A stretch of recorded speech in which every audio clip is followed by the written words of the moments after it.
Bonjour à tous et merci d'être si fidèles à ce 15 minutes de grâce et de vérité. Aujourd'hui, j'aimerais vous proposer un très vieux cantique qui parle de l'amour, de la bonté et de la grâce du Seigneur pour nous sauver. Donc tous ensemble, nous allons pouvoir apprécier « Pense à son amour ». Amen.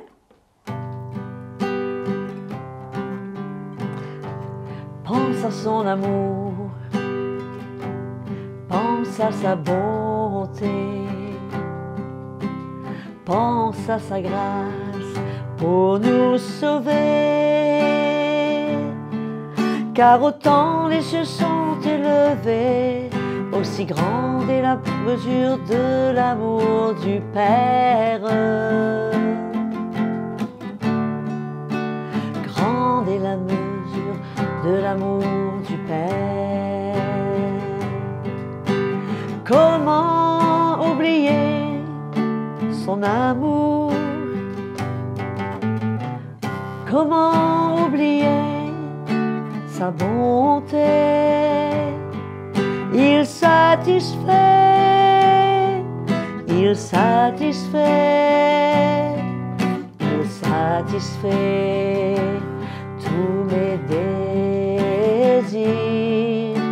Grande est la mesure de l'amour du Père. Grande est la mesure de l'amour du Père.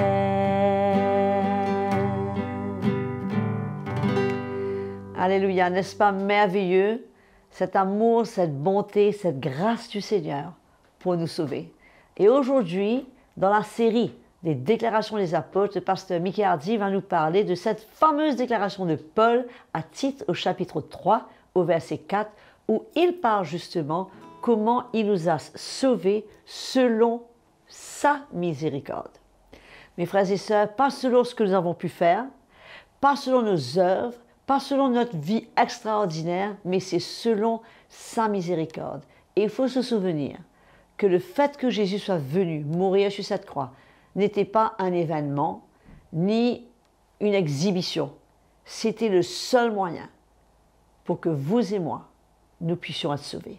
Donc, sans plus tarder, nous accueillons le pasteur Mickey Hardy et nous écoutons avec des cœurs grands ouverts ce que le Seigneur a mis à part pour chacun de nous aujourd'hui.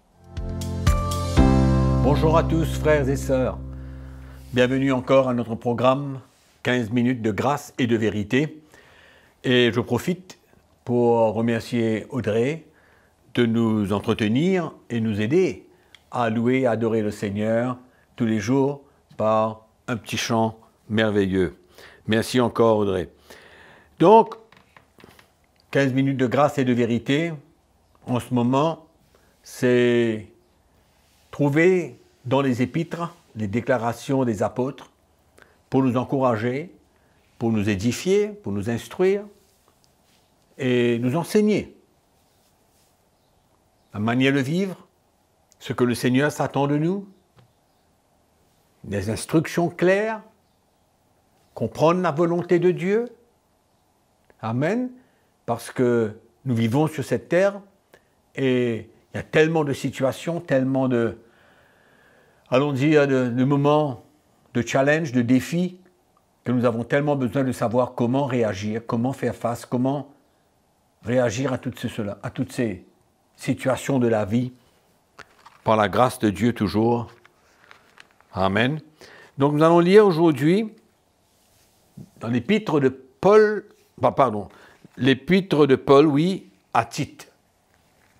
L'épître de Paul à Tite, nous allons lire le chapitre 3, nous allons lire 3 versets, ou 4 versets, et nous allons voir comment le Seigneur nous encourage. Verset 4, chapitre 3, épître de Paul à Tite. Mais lorsque la bonté de Dieu, notre Sauveur, et son amour pour les hommes ont été manifestés, il nous a sauvés, non à cause des œuvres de justice que nous aurions faites, mais selon sa miséricorde, par le bain de la régénération et le renouvellement du Saint-Esprit. Il l'a répandu sur nous avec abondance. Par Jésus-Christ, notre Sauveur, afin que, justifiés par sa grâce, nous devenions héritiers dans l'espérance de la vie éternelle. Alléluia. Merci Seigneur. Donc, Paul dit, lorsque la bonté de Dieu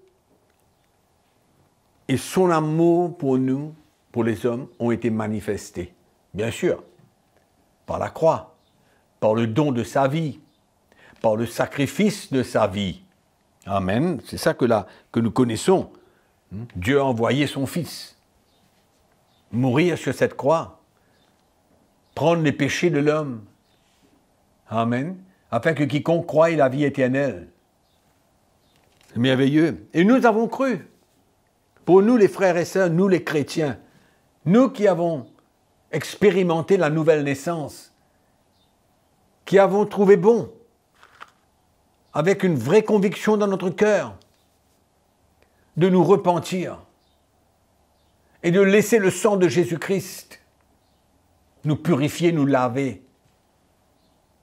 Et aujourd'hui, nous sommes des enfants de Dieu. À cause de la bonté de Dieu, à cause de son amour pour les hommes. C'est ça qu'il nous dit. Lorsque la bonté de Dieu a été manifestée en envoyant Jésus, qui lui-même s'est sacrifié, a souffert, a versé son sang, est mort sur la croix, mais aujourd'hui, nous savons que 3 jours après, il est ressuscité, il est vivant aujourd'hui. Il est vivant aujourd'hui pour nous. Nous sommes en lui. Il est avec nous. Nous sommes le temple de Dieu. L'Esprit du Seigneur habite en nous. Alléluia. Quelle grâce extraordinaire. C'est ça que l'apôtre Paul parle à Tite pour lui confier cela. Il dit, il nous a sauvés. Lorsque la bonté de Dieu et son amour ont été manifestés et que nous avons accepté de lui donner notre vie, il nous a sauvés par sa grâce. Par sa grâce, il nous a sauvés. Et il nous dit, il nous a sauvés non pas à cause des œuvres de justice que nous aurions faites. Qu'importe les bonnes œuvres, qu'importe la manière que nous avons pu comprendre comment servir Dieu ou comment aimer Dieu d'une manière religieuse, des bonnes œuvres que nous avons pu faire, des bonnes actions que nous avons pu faire, des bons gestes que nous avons pu faire, mais ce n'est pas comme ça que nous avons été sauvés. Non, la Bible nous dit non à cause des œuvres de justice, non pas par aucune action que nous avons pu faire. Non, autrement, Christ n'aurait même pas dû venir sur la croix, mourir pour nous, si par nos œuvres nous aurions pu être sauvés, recevoir le pardon de nos péchés. Mais non, ce n'est pas comme ça. Mais il a dit, mais selon sa miséricorde. Alléluia. Selon sa miséricorde. C'est merveilleux.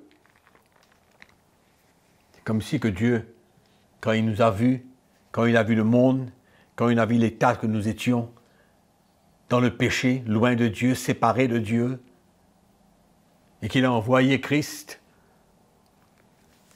il a eu comme pitié de nous.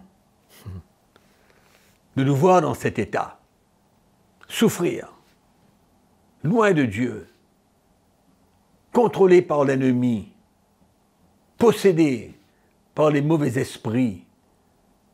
Amen. En voyant tout cela, dans sa miséricorde, il nous dit. Mais c'est selon sa miséricorde, son cœur pour nous, son cœur pour nous sortir de là où nous étions. Il a manifesté sa miséricorde. Il est miséricordieux. Alléluia.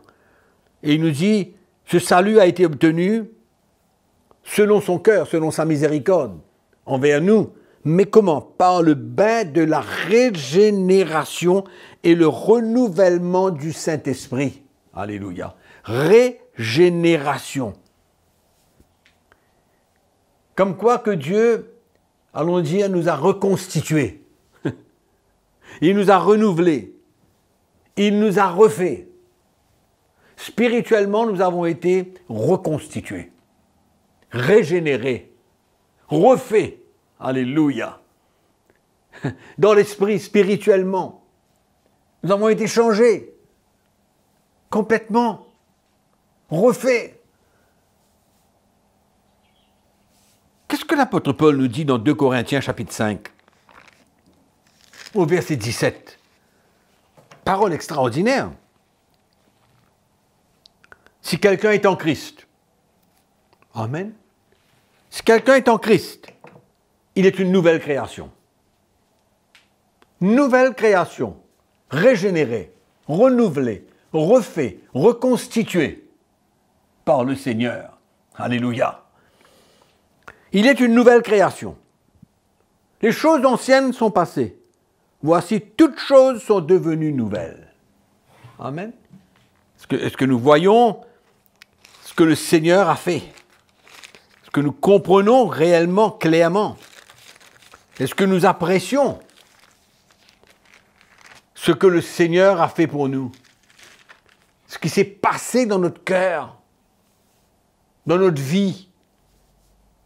C'est pourquoi, quand Jésus parle à Nicodème, il lui dit, tu as besoin de renaître. Tu as besoin de naître de nouveau. Il n'a pas compris. C'est une naissance spirituelle. C'est une nouvelle personne qui prend forme. Pas la forme physique. Amen. Mais un renouvellement intérieur. Un changement de cœur. Amen. Maintenant, nous sommes circoncis de cœur. Par le Saint-Esprit. Par une régénération, un renouvellement. Une reconstruction. Alléluia. Quel extraordinaire de comprendre cela aujourd'hui, mes frères et sœurs. Parce que Dieu a cru bon dans sa miséricorde de venir vers nous, de nous changer, de faire la paix avec Dieu, de devenir ses enfants. Extraordinaire. Franchement, extraordinaire. Donc, par le bain de la régénération et le renouvellement du Saint-Esprit. Le Saint-Esprit a fait ce miracle en nous. C'est pourquoi nous devons nous voir aujourd'hui comme une nation sainte, une race élue par la grâce de Dieu. Nous sommes sauvés par la grâce et au moyen de la foi. Et il dit, il a répandu sur nous avec abondance par Jésus-Christ notre Sauveur. Alléluia. Cette miséricorde, cet amour, afin que, justifiés par sa grâce. Amen. C'est extraordinaire comment l'apôtre Paul revient souvent quand il parle de la grâce de Dieu, quand il parle de cette grâce qui nous a été faite d'être sauvés. Il nous dit, justifiés par sa grâce, nous devenions héritiers dans l'espérance de la vie éternelle. Amen. Quand Paul parle de l'espérance, ça ne veut pas dire qu'on ne sait pas trop ce qui va se passer. Non. L'espérance est selon la foi que nous avons. Nous savons que nous avons reçu la vie éternelle. Nous savons que nous recevrons un héritage qui ne peut pas se corrompre. Comme l'apôtre Pierre nous dit, qui ne peut pas se corrompre. L'espérance de la gloire qui nous attend, la gloire céleste. La présence de Dieu. C'est ça que Paul vient dire.